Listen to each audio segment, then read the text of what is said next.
है, पर तेल भी तो लगाया कर।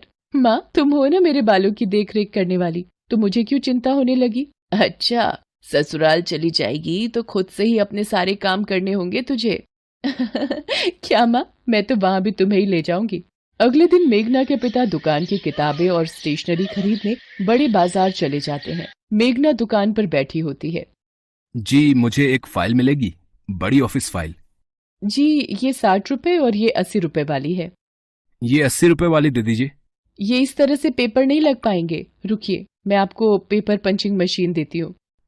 थैंक यू वेरी मच, वरना कोई इतनी मदद नहीं करता। वैसे मेरा नाम राजीव है, क्या आपका नाम जान सकता हूँ? जी, मेरा नाम मेघना है। धीरे धीरे मेघना और राजीव दोस्त बन गए और अक्सर एक दूसरे को वक्त देने लगे। और फिर एक दिन, मेघना, विल यू मैरी मी? हाँ राजीव, मैं भी आपसे बहुत प्यार करती हूँ।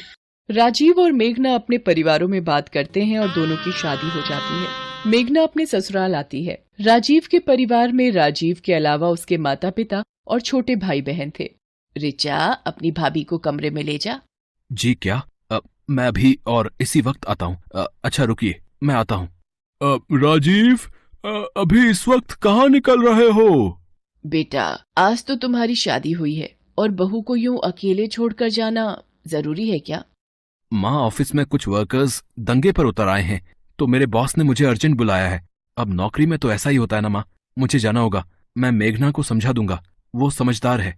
मेघना, मुझे थोड़ी देर के लिए ऑफिस जाना होगा। वर्कर्स स्ट्राइक करके ऑफिस में अपनी मांगों को लेकर तोड़फोड़ कर रहे हैं। जैसी ही बात सुलझेगी मैं आ जाऊंगा। मुझे भी बुरा लग रहा है ऐसे तुम्हें अकेला छोड़कर जाते हुए। कोई बात नहीं राजीव, पहले काम जरूरी है। मेघना राजीव को जाते हुए देखती है और कहती है, राजीव सुनो, जल्दी आना। राजीव ऑफिस चला जाता है। अरे माँ, राजीव भैया कहाँ गए? राजीव के ऑफिस में कुछ मजदूरों ने दंगा कर दिया है, इसलिए उसे जाना पड़ा। राजीव ऑफिस पहुंचता है, वहां पर वर्कर्स दंगा कर रहे होते हैं। अरे मोहन, सुरेश, ये क्या तरीका है मांगे पूरी करवाने का? इसे मारो, सबसे पहले तो ये मालिक का चहेता है, इसे ही मारो मारो मारो। सब वर्कर राजीव पर डंडे बरसाने लगते हैं। राजीव के सिर पर चोट आती है और वो वहीं मर जाता है। सारे वर्कर डर जाते हैं। अरे मालिक की गाड़ी आ गई, भागो भागो। राजीव, ये क्या हुआ? राजीव सर, ये तो मर चुके हैं। हमें ये बुरी खबर राजीव के परिवार को देनी होगी। बॉस राजीव के घर फोन करके राजीव के मरने की खबर देता है। ये नहीं हो सकता, मेरा राजीव नहीं नहीं।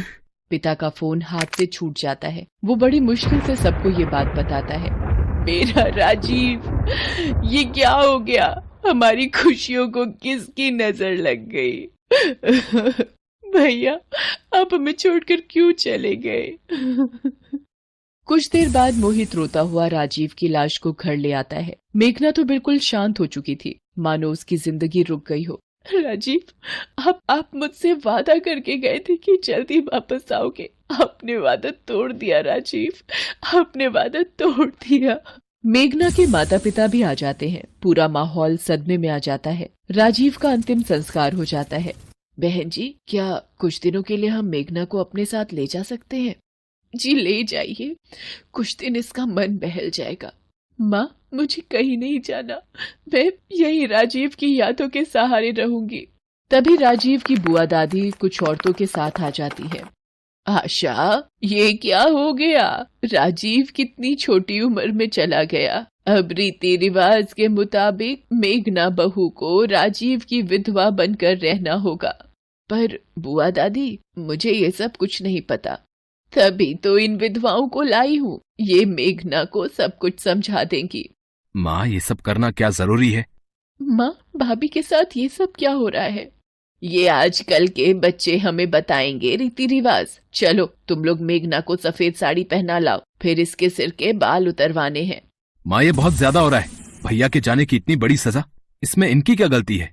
आशा जी, मेरी बच्ची के बाल मत उतरवाइए, मेरी बच्ची ये सहन नहीं कर पाएगी। सब लोग चुपचाप मेघना के साथ होते अन्याय को देख रहे थे। मेघना को सफेद साड़ी पहनाकर चौकी पर बिठा दिया जाता है। नाई मेघना के बाल उतारने के लिए उस तरह निकालता है। बुआ दादी, क्या ये सब जरूरी है? अभी इसकी उम्र ही क्या है?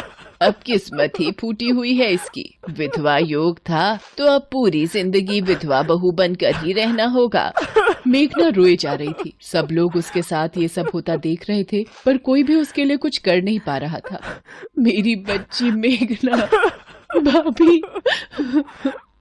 मेघना बिल्कुल मायूस हो चुकी थी। उसके आंसू सूख रहे थे। उसकी किस्मत का फैसला भगवान के हाथ में था। तभी मोहित तेजी से मेघना की तरफ जाता है और उसका हाथ पकड़कर घर के मंदिर की तरफ ले जाता है और मंदिर में रखे सिंदूर को मेघना की मांग में भर देता है। सब लोग हैरान रह जाते हैं।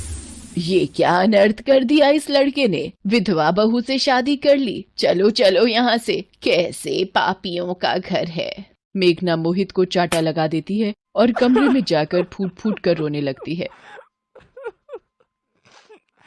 आशा, कहीं ना कहीं मोहित ने जो किया है वो ठीक ही तो है। मेघना से शादी करके मोहित ने मेघना की जिंदगी में फिर